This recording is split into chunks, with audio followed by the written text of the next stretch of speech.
Hello, OP classes के digital platform पर आप सभी का एक बार पुनः स्वागत है। मध्यकालीन भारत में हम लोग पढ़ रहे थे तुगलक वंश। तुगलक वंश में हम लोग गयासुद्दीन तुगलक, मोहम्मद बिन तुगलक तथा फिरोज शाह तुगलक के बारे में पढ़ चुके थे। फिरोज शाह तुगलक के बाद जो शासक आए तुगलक वंश में वो इतने ज्यादा प्रभावशाली नहीं रहे और तुगलक वंश का पतन हो गया। इसके बाद हम लोग पढ़ेंगे सैयद वंश के बारे में दो चार बातें और फिर लोधी वंश के बारे में। तो आइए देखते हैं। फिरोज शाह तुगलक के बारे में एक दो बातें और लिखे ले रहे जो छूट गई थी। फिरोज शाह तुगलक ने क्या किया था?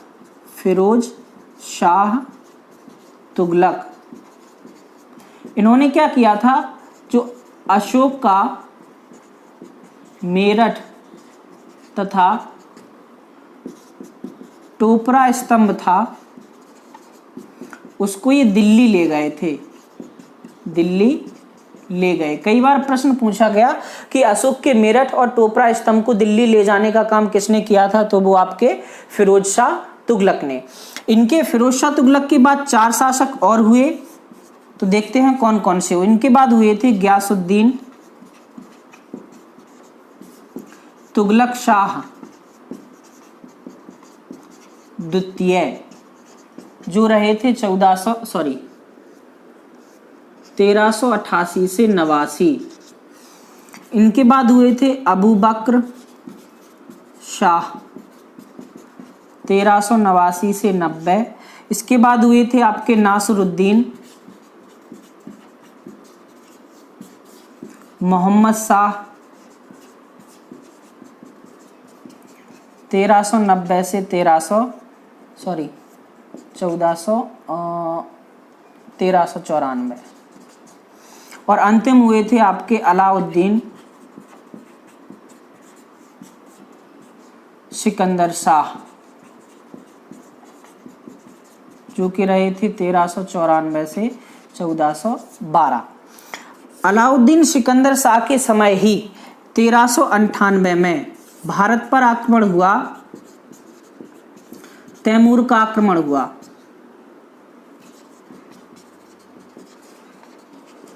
तैमूर क्या है? विश्व विजेता बनना चाहते थे। तो इस क्रम में ये भारत पहुंचे और भारत में दिल्ली पहुंचकर इन्होंने 15 दिन तक दिल्ली में बहुत ही ज्यादा बड़ा कत्लेआम किया था। 15 दिन रुककर इन्होंने धन तो लूटा ही, उसके साथ लाखों लोगों को मौत के घाट उतारा। इसी वजह से तैमूर को कहा जाता है भविष्य का स्वामी। तैमूर क्या है? एक युद्ध में लड़ते लड़ते इनके पैर में चोट लग गई थी जिस वजह से लंगड़ाते थे। इस वजह से इनको कभी कभी तैमूर लंग भी कहा जाता है। तो तैमूर क्या है? दिल्ली में 15 दिन तक लूटपाट करते रहे। इन्हें क्या कहा जाता है? भविष्य का स्वामी। ठीक। अब क्या है? तैमूर लंग का एक पुत्र था जिसका नाम था शाहरुख। आगे आने वाले समय में हम लोग देखेंगे कि जो सैयद वंश का संस्थापक है खिज्र खां, वो इनके पुत्र शाहरुख का सिपाही सालार था। अतः जब तैमूर यहां से गए तो इन्होंने खिज्र खां को दिल्ली सौंप दी थी। तो आइए देखते हैं। अब हम लोगों को पढ़ना है सैयद वंश।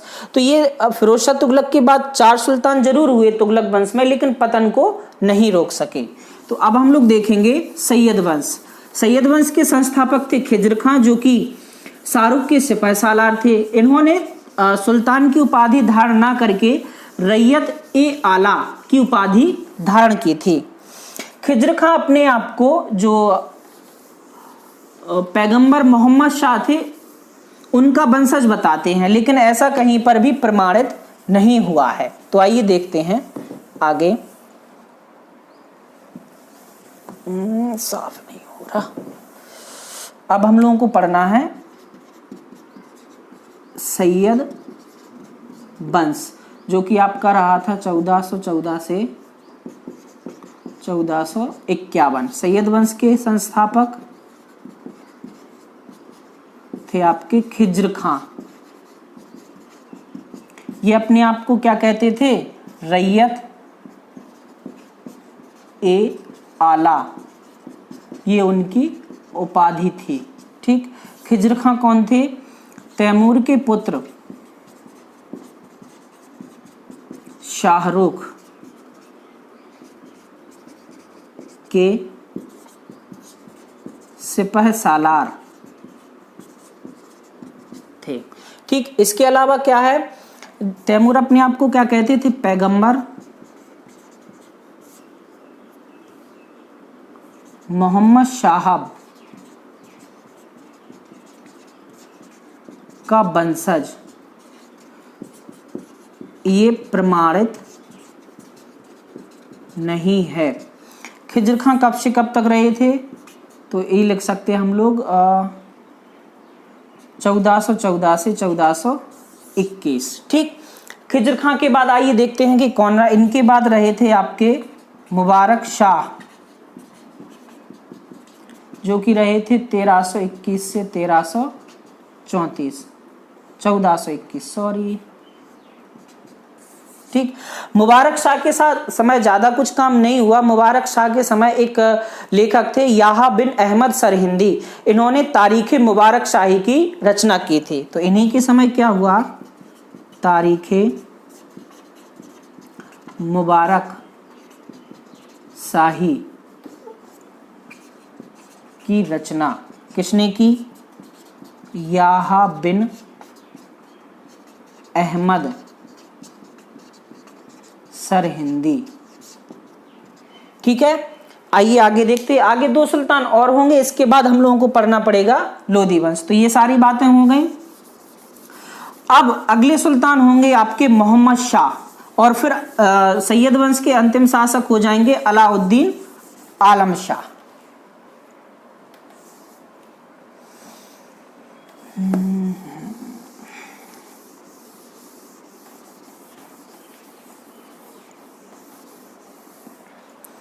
ठीक, अच्छा इनके सुल्तान लिखे ले रहा है हम लोग। पहले थे आपके खिज्र खां, जो कि रहे थे 1414 से 1421।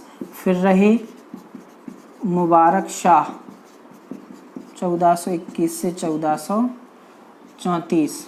फिर रहे आपके मोहम्मद शाह 1434 से 1443, और अंतिम होंगे अलाउद्दीन आलम शाह 1443 से 1451 तक। तो ये और ये हम पढ़ चुके। इनके बाद रहे थे मोहम्मद शाह, और आखिर में आपके अलाउद्दीन आलम शाह। इनके बाद क्या हो जाता है, सैयद वंश का पतन हो जाता है। अब हम लोग पढ़ेंगे लोधी वंश। लोधी वंश जो कि रहा था 1451 से 1526। तो जो लोधी वंश है, इसके संस्थापक थे आपके बहलोल लोधी। बहलोल लोधी क्या है, बहुत ही निम्न स्तर से उठ के आए थे। तो ये अपने सरदारों के साथ उन्हीं की तरह बैठ जाया करते थे, उन्हीं की तरह खाना खाया करते थे। कभी भी सरदारों के सामने ऊंचे सिंहासन पर नहीं बैठे। अच्छा क्या है, लोधी वंश जो है दिल्ली सल्तनत में पहला अफगानी वंश है ये।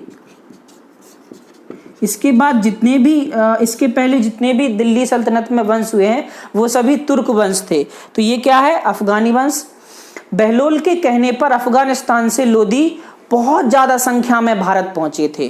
तो यहां पे हम लोग लिख सकते लोधी वंश संस्थापक कौन हो गया, बहलोल लोधी। और इनके कहने पर बहुत से अफगानी भारत पहुंचे। अब क्या है, बहलोल लोधी अपने सरदारों के साथ बहुत अच्छा व्यवहार करता था, और वह अपने सरदारों को मकसद ए अली कहकर पुकारता था।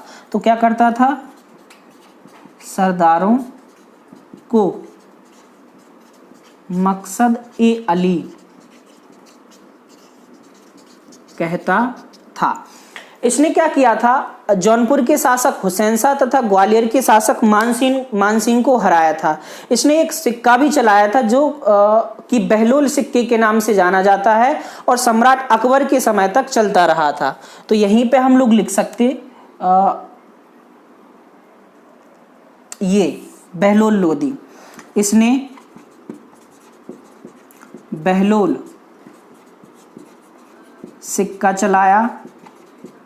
कब तक चला, अकबर के समय तक।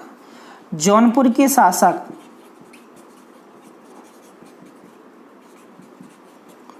हुसैन शाह तथा ग्वालियर के शासक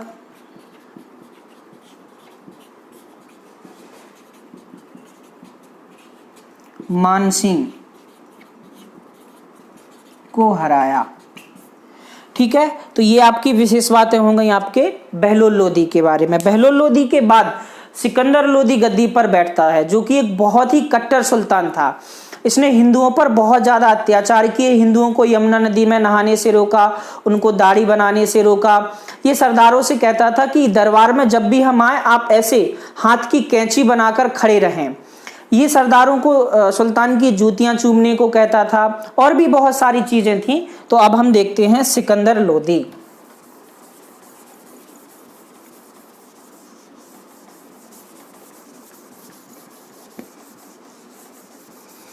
सिकंदर लोदी के बचपन का नाम था आपका निजाम, और इनकी जो माता थी जयवंद, वो एक सुनार थी। तो अब हम लोगों को देखना है सिकंदर लोदी, इनके बचपन का नाम इनका था निजाम,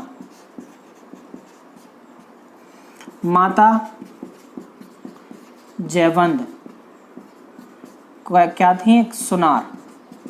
ठीक, ये क्या था, बहुत ही कट्टर सुल्तान था, हिंदुओं को यमुना नदी में नहाने से रोका, दाढ़ी बनाने से रोका,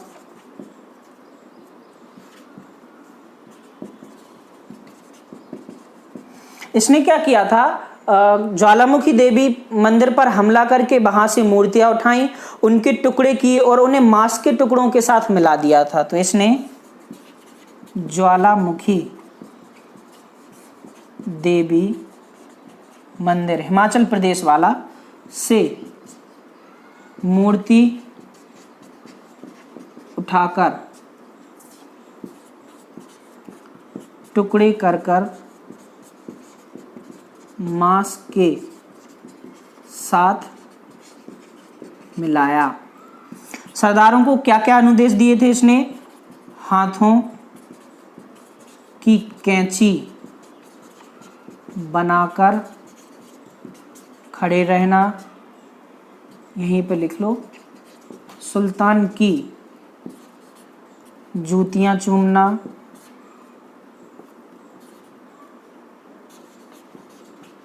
ठीक है।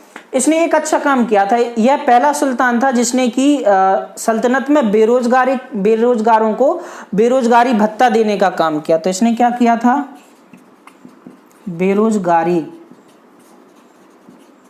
भत्ता दिया। इसके अलावा इसने क्या किया कि चिकित्सा शास्त्र पर एक ग्रंथ लिखा था, तिब्बे सिकंदरी, ठीक। और आपके संगीत शास्त्र पर एक ग्रंथ लिखा था, लज्जत ए सिकंदरी, ठीक। अब क्या है, सिकंदर लोदी का एक सेनापति था जिसका नाम था मियां भुआ। तो मियां भुआ ने मौठ की मस्जिद का निर्माण कराया है जो कि दिल्ली के पास है। तो सिकंदर लोदी का वजीर मियां भुआ ने मौठ की मस्जिद का निर्माण कराया है। ये मौठ की मस्जिद कहाँ है, दिल्ली में, ठीक। इनका कार्यकाल रहा था आपका 1489 से 1517 तक, ठीक। सिकंदर लोदी के बाद लोदी वंश के अंतिम शासक की बात और की लेते हैं जो कि आपके हैं इब्राहिम लोदी। इब्राहिम लोदी भी एक जिद्दी सुल्तान थे। इब्राहिम लोदी का झगड़ा अपने ही चाचाओं से होता रहता था, जिनमें इनके चाचाओं में था ईसा खां लोदी, दौलत खां लोदी, ठीक। तो इन्हीं से लड़ते रहते थे। इसके अलावा इनके कई बार युद्ध हुए थे आपके राणा सांगा से। राणा सांगा के साथ इनका पहला युद्ध हुआ था घटोली का युद्ध, जिसमें कहा जाता है कि दोनों बराबरी पर रहे थे। तो आइए अंतिम शासक लोधी वंश के इब्राहिम लोदी, जो कि 1517 से 1526 तक रहे थे। ये क्या कैसा था? जिद्दी शासक, झगड़ा अपने चाचाओं से होता था। चाचाओं में कौन कौन थे? जैसे ईसा खां लोदी, दौलत खां लोदी और आलम खां लोदी। इसके अलावा क्या था? राणा सांगा से इब्राहिम का घटोली का युद्ध हुआ। ठीक, इब्राहिम लोदी चाहते थे कि हम समस्त राजपूताना पर कब्जा करें, जबकि राणा सांगा चाहते थे कि हम दिल्ली पर कब्जा रहें। ये घटोली का युद्ध बहुत सी पुस्तकों में दिया है कि बराबरी पर छूटा था। कई लोगों ने राणा सांगा को विजय भी बताया, लेकिन ऐसा माना जाता है कि बराबरी पर छूटा था ये। इसके बाद क्या हुआ? राणा सांगा ने एक पत्र लिखा काबुल में रह रहे बाबर को कि भाई आप यहाँ पे आइए और हमारी मदद कीजिए इब्राहिम लोदी के खिलाफ। दूसरी तरफ इनके चाचाओं ने भी एक पत्र लिखा बाबर को कि हम अपने भतीजे को हराकर हम अपनी सल्तनत पर कब्जा करना चाहते हैं, तो आप हमारी मदद कीजिए। जब दो जगह से बाबर को पत्र पहुंचा तो बाबर ने कहा यार जाना चाहिए, तो इस वजह से बाबर यहाँ पर आए और इब्राहिम लोदी के साथ बाबर का पानीपत का प्रथम युद्ध होता है। तो क्या हुआ? बाबर को राणा सांगा तथा ईसा खां लोदी ने पत्र लिखकर भारत बुलाया। इन्होंने केवल मदद के लिए बुलाया था, लेकिन जब यहां पर बाबर आए तो उन्हें बहुत अच्छा लगा, तो आगे चल के राणा सांगा को भी इनसे युद्ध करना पड़ता है। तो हुआ क्या? अप्रैल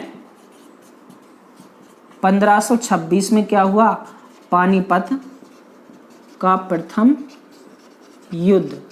इसमें बाबर विजयी हुए